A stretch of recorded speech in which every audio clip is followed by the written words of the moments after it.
aider les enfants qui ont besoin d'avoir un endroit pour pouvoir évoluer. Et ce n'est pas toutes les structures aujourd'hui qui ont cette volonté de faire évoluer ces enfants-là. Parce qu'il y a beaucoup d'orphelinats au Congo, mais il y en a beaucoup qui n'ont pas cette mentalité-là de vouloir faire évoluer les enfants. On est plus sur une dimension où on prend beaucoup d'enfants et derrière, il n'y a pas de logique pour les faire évoluer. Et nous, c'est pas ce que l'on veut, c'est vraiment faire en sorte que tous puissent travailler ensemble pour vraiment faire en sorte que, que ces enfants-là évoluent. Donc, à partir de la page, je crois que c'est la page, à partir de la page 12, vous avez les orientations stratégiques que nous, on a listées par rapport à notre projet. Et on en a deux.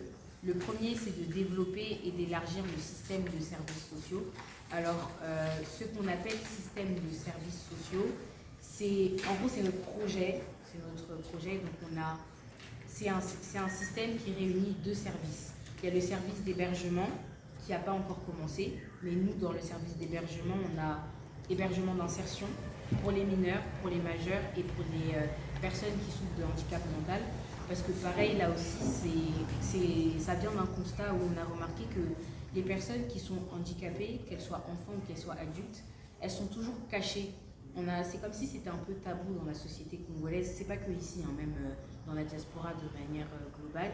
Et nous, on veut vraiment faire en sorte que même si un enfant il souffre d'un handicap, qu'il ait un endroit où vivre si sa famille ne veut plus de lui. Et on a l'hébergement d'urgence. Et le deuxième service, c'est le service d'accompagnement social avec l'accueil coupe de jour que l'on fait chaque dimanche avec la communauté des frères salésiens Don Bosco. Et on a l'accompagnement des familles, c'est accompagner le retour de l'enfant en famille et faire de la prévention. Et on a la formation et le suivi éducatif qui accompagne le retour de l'enfant à l'école ou en formation scolaire. Donc voilà, ça c'est ce que l'on fait. Et donc par rapport à la première orientation, c'est vraiment l'objectif, c'est l'enfant. C'est faire en sorte que l'enfant puisse être épanoui et qu'on puisse lui proposer des offres qui correspondent à son besoin et qui lui permettront d'évoluer. Donc c'est plus, quand je parle d'offres, c'est offres d'hébergement, offres en termes d'activités, par exemple la peinture, le sport. C'est les activités qui permettent à l'enfant de s'exprimer et de pouvoir aussi penser à autre chose et de guérir aussi, mine de rien. C'est important aussi pour l'enfant de faire des activités d'enfant. Et voilà, donc nous c'est ce qu'on voulait développer à partir de 2024 au travers de notre réseau. Et donc parce qu'on sait qu'en fait en faisant ces activités-là, ça va permettre à l'enfant d'avoir une meilleure estime de lui-même et aussi de faciliter sa réinsertion, mais aussi de lui permettre de trouver un emploi pour les jeunes qui ont besoin de travailler, parce que nous on travaille avec les mineurs mais aussi avec les jeunes majeurs. On considère que c'est pas parce que tu as 18 ans que tu es adulte. Quand on a 18 ans, on est encore un enfant qui se cherche et c'est important d'accompagner le jeune qui devient adulte à être autonome. Et la deuxième orientation, donc la dernière page, la page 13, c'est ce pourquoi essentiellement nous vous avons réunis. On a une volonté d'animer, de fédérer un écosystème d'acteurs socio-éducatifs. Donc l'idée, c'est de travailler, voir comment est-ce qu'on peut travailler ensemble et comment est-ce qu'à notre échelle, en fonction de l'expertise de chacun, parce qu'aujourd'hui, nous tous qui sommes là, nous sommes tous des experts, chacun à son échelle, chacun a son expertise et ses méthodes de travail, et c'est savoir comment est-ce que l'on fait pour travailler ensemble, comment est-ce qu'on fait pour être pertinent et pour changer les choses. Et donc, comme vous voyez, on a mis trois colonnes. La première, c'est de faire en sorte, moi, ce que je voulais vous proposer, c'était, ce que nous voulons vous proposer, c'est quand on parle de créer une fédération, c'est-à-dire créer un réseau. Je sais qu'ici, à Kinshasa, ça existe déjà, les réseaux, mais là, c'est vraiment propre à nous, les Angécoliers, des personnes qui aimeraient rejoindre la dynamique de notre projet Sungabana, pour qu'on puisse voir comment est-ce qu'on peut travailler ensemble par rapport à ce projet-là et connaître en fait ce que vous aimeriez faire avec les enfants qui pourraient s'intégrer dans le projet Sungabana pour qu'ensemble on puisse faire en sorte de développer ce projet-là, et que si ça nécessite qu'on aille chercher des financements à l'international, nous, on peut le faire. Parce que l'avantage aussi que nous avons, les anges écoliers, c'est qu'on existe et en France et on existe aussi au Congo. Je pense que vous, ici, vous avez plus d'expertise que moi ici au Congo parce que vous savez comment ça se passe. Moi, j'ai un peu plus d'expertise en France parce que étant donné que j'ai travaillé dans le social et dans le champ éducatif, j'ai vu un peu comment ça fonctionnait en termes de recherche, de financement, et j'ai vu aussi les mentalités des personnes de la diaspora où malheureusement il y a des personnes qui sont issues de la diaspora et qui sont assez craintives de vouloir travailler avec des structures qui sont directement issues du Congo, parce qu'il y a eu déjà beaucoup d'abus. Il y a eu des personnes qui créaient des associations, des ONG, et qui disaient qu'elles travaillaient avec les enfants, mais c'était faux, ou des fois qui prenaient des dons et qui allaient donner ça à leur famille ou qui allaient vendre ça. Et donc du coup, les gens ont un peu peur parfois de travailler avec des personnes qui sont locales ici. Nous, on a déjà subi ça, on a été victimes de ça. On a travaillé avec des personnes ici qui ont fait semblant, mais ça ne nous a pas empêché de continuer à travailler avec des gens qui habitent au Congo et qui vivent au Congo. Donc, nous, on n'a pas peur de ça, les anges écoliers, de se mouiller et de travailler avec les autres. Bonjour. De travailler avec les autres. On avait aussi comme volonté par rapport à cette orientation-là de faciliter les démarches d'accompagnement, parce qu'on a constaté qu'il y a beaucoup d'organisations et d'associations ici au Congo et même aussi dans la diaspora qui ont envie de travailler avec les enfants des rues, qui ont envie d'aider, mais qui ne savent pas comment faire, par exemple administrativement parlant. On a par exemple des ONG, des associations qui sont en France ou à l'étranger, qui ont envie de faire des choses ici, mais légalement, elles ne sont pas en règle et elles ne savent pas comment faire. Et nous, c'est quelque chose qu'on sait faire et qu'on peut les aider en ce sens-là.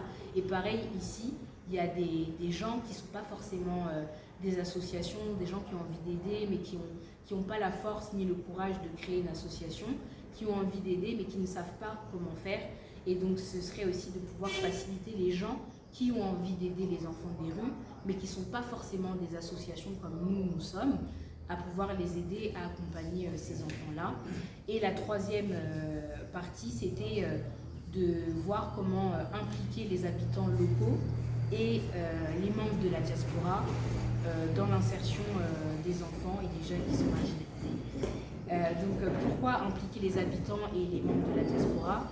Les habitants, parce que les enfants des rues, dites des rues, ils habitent au Congo, et que donc c'est un phénomène où toute la société est concernée, et malheureusement la société congolaise ne prend pas conscience que le cas des enfants des rues, tout le monde est concerné, que c'est un phénomène vraiment de société qui touche toute la société, que c'est pas un phénomène à part qui concerne juste nous, les professionnels de l'éducation. Ça concerne vraiment tout le monde, toute la société congolaise, et c'est important de sensibiliser déjà les gens qui habitent ici au Congo, parce que aujourd'hui, si ces enfants ils se retrouvent à vivre dans la rue, la réalité aussi, c'est que ceux qui font que les enfants sont dans la rue, c'est aussi les membres de cette société. Il y a parfois des églises qui accusent faussement, des faux prophètes, des faux pasteurs, aussi des familles par rapport à la mentalité, un manque d'ouverture d'esprit. Et toutes ces personnes-là, ça constitue toute la société congolaise, et c'est important d'impliquer les habitants locaux pour pouvoir sensibiliser sur le cas des enfants des rues. Et aussi, pourquoi la diaspora? Parce que, étant issue de la diaspora, je sais que dans la diaspora, il y a vraiment beaucoup de personnes, surtout de ma génération, en tout cas, je parle très souvent, qui ont à cœur d'aider et de venir apporter du changement au Congo, mais pareil, qui ne savent pas comment faire, qui ont un peu peur et qui ne voient pas où est-ce qu'ils pourraient se mettre. Et donc, il y a beaucoup d'initiatives qui se font au niveau de la diaspora, mais il n'y a pas de lien entre la diaspora et les habitants locaux, et c'est dommage parce qu'aujourd'hui, si la diaspora congolaise, elle fait ses propres activités de son côté sans impliquer les habitants locaux qui habitent au Congo, que ce soit à Kinshasa ou autre, ça n'a pas de sens. C'est important de travailler tous ensemble, qu'on soit de la diaspora ou qu'on soit ici habitant de Kinshasa ou du Congo de manière générale. Donc, c'est ça que nous, en fait, on voulait proposer comme orientation de travail, de comment est-ce que l'on fait pour créer tout un écosystème d'acteurs pour le changement, pour l'éducation. Nous, c'est à ces 3 choses-là qu'on avait pensé. Donc maintenant, je ne sais pas si vous avez des questions ou des remarques avant qu'on passe au temps de travail. Hein, à cultiver du maïs et du manioc et tout ça. Et je crois que peut-être qu'ils peuvent aussi penser à se prendre en charge parce qu'autrement, ils reviendront toujours vers ceux qui les ont éduqués, croyant qu'ils ont toujours de l'argent pour eux. Et des fois, ils reviendront même pour demander de l'argent à payer les études de leurs enfants. Donc, nous devons essayer d'approfondir, apprendre comment faire pendant qu'ils sont hébergés, qu'ils apprennent déjà à travailler et prévoir ce qu'on pourra faire d'eux plus tard. Surtout maintenant, il y a encore possibilité dans les périphéries, dans les faubourgs, dès qu'ils cherchent de trouver quelque chose encore à bon marché, mais dans 2, 3, 4, 5 ans, avoir peut-être un hectare, ce ne sera pas facile. C'est une proposition que je lance comme ça au hasard. Je ne sais pas ce que vous allez en dire. Voilà, merci. Une très bonne proposition. Et oui, pour répondre à votre question, oui, on existe ici. On est reconnu par l'État. J'ai fait des études de l'Institut Wangata. Wangata, c'est ma première année.